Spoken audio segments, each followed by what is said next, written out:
Hello friends, नमस्कार friends. मंडी रे धान विक्रय करिबा पई पंजीकरण फॉर्म रे सठिक तथ्य देई किपरि निर्भुल भाबरे पूर्ण करा जाय आसंतु ए वीडियो माध्यम रे संपूर्ण भाबे जानिबा।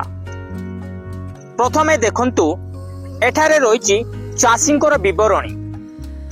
जेउ चाषी पंजीकरण करूछंती तांकर जिल्ला कोन एठारे लेखंतु।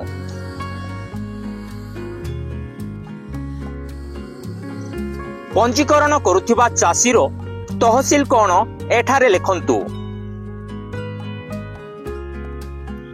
चाषींकर ब्लॉक बा सहरांचल कोन ताहा एठारे लेखंतु। एठारे चाषींकर पंचायत बा वार्ड नंबर केते लेखंतु।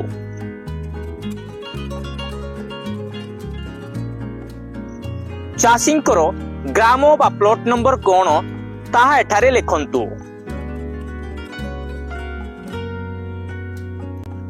एठारे चाषी रहुथिबा अंचलर पिन कोड कोन ताहा लेखंतु।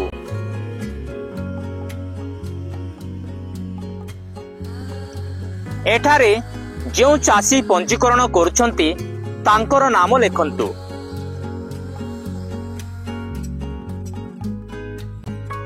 संपर्क जगारे चाषी को पिता किंबा स्वामी लेखंतु। पंजीकरण करुथिबा चाषी को परिवार रे केते जण सदस्य अछंती ताहा एठारे लेखंतु। एठारे संपर्क जगारे चाषी देइथिबा संपर्कियों को नाम लेखंतु।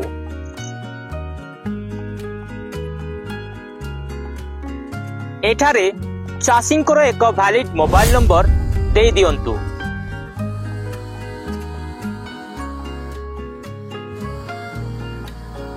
चाषींकर अन्य कोनोसी विकल्प मोबाइल नंबर थिले एठारे देई पारिबे। पंजीकरण करुथिबा चाषी अनुसूचित जाति बा एससी होइथिले एठारे टिक करंतु। अनुसूचित जनजाति बा एसटी होइथिले एठारे टिक करंतु। जदि चाषी एससी बा एसटी होई नथिले अन्यान्य जगारे टिक करंतु।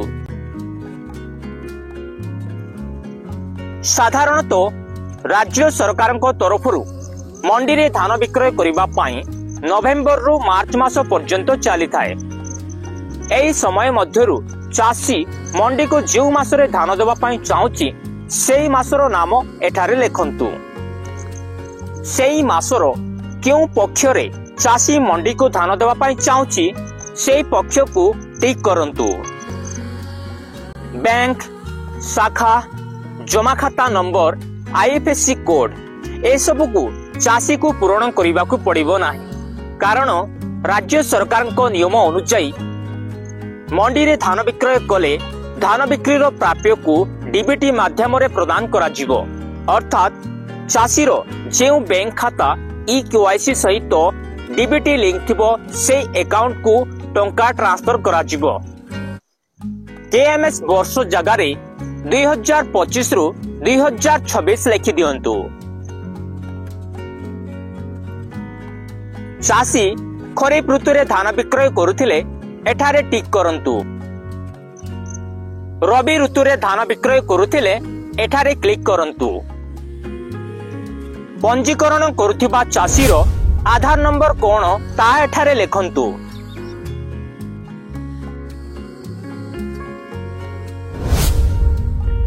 पंजीकरण करुथिबा चाषी पुरुष होइथिले पुरुष जगारे टिक करंतु।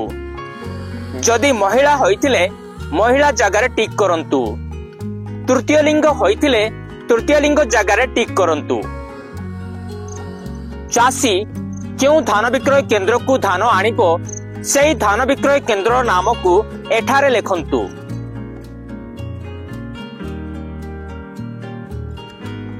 एठारे चाषी को चाष करिबा पई लिफ्ट थिले हाँ लेखंतु, नथिले नाही लेखंतु।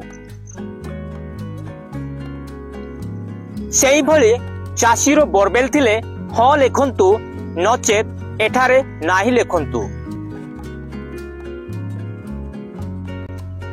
एठारे चाषी चाष करुथिबा जमीर विवरणी दियंतु।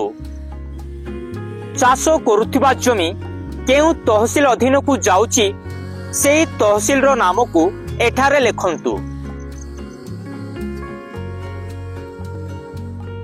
सेही जमी केउ रेवेन्यू सर्कल रु आसुची ताहा एठी लेखंतु।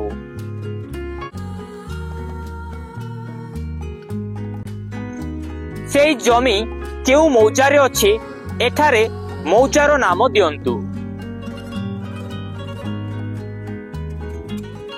उक्त जमी पट्टार खतियान नंबर केते ताहा एठारे लेखंतु।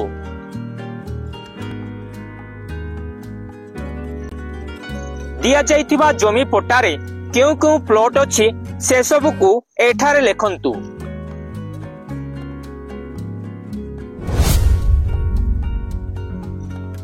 एठारे दिया जाइथिबा जमी पट्टारे मालिक किए तांकर नाम को लेखंतु।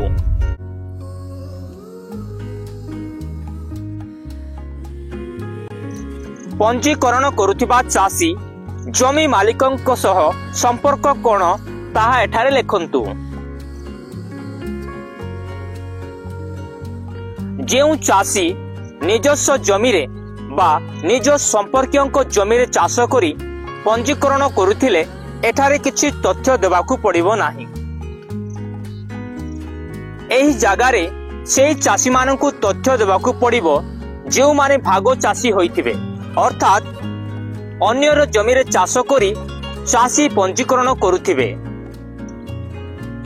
एठारे देखंतु भागो चाषी होइथिले सम्मति पत्र आनिछंती कि एठारे हाँ लेखंतु।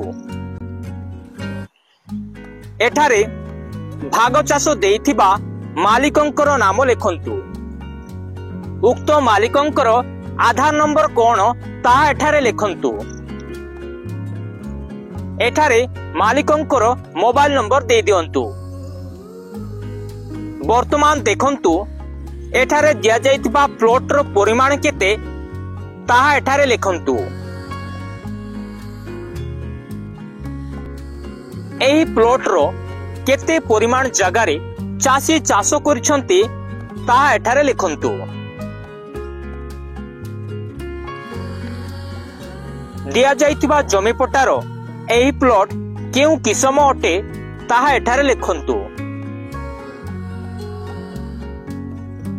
एही जमी को केनाल पानी द्वारा चाष करा जाउथिले केनाल लिखंतु।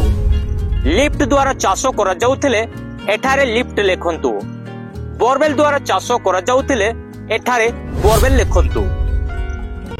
एही भली भाबरे चाषींकर अन्य कोनसी जमी पट्टा थिले एठारे देई पारिबे। याकू छाड़ी दियंतु ऑफिशियल पूर्ण करिवे। एठारे पंजीकरण करुथिबा चाषीरो टिप चिन्ह बा स्वाक्षर रहिबो। सो फ्रेंड्स यह थिला डेमो फॉर्म फिलअप। आपण जेतेबेले फॉर्म पूर्ण करूछंती सेतेबेले आपण ओरिजिनल पट्टा देखि ओरिजिनल इन्फॉर्मेशन दे फॉर्म टिकु पूर्ण करिवे। धन्यवाद।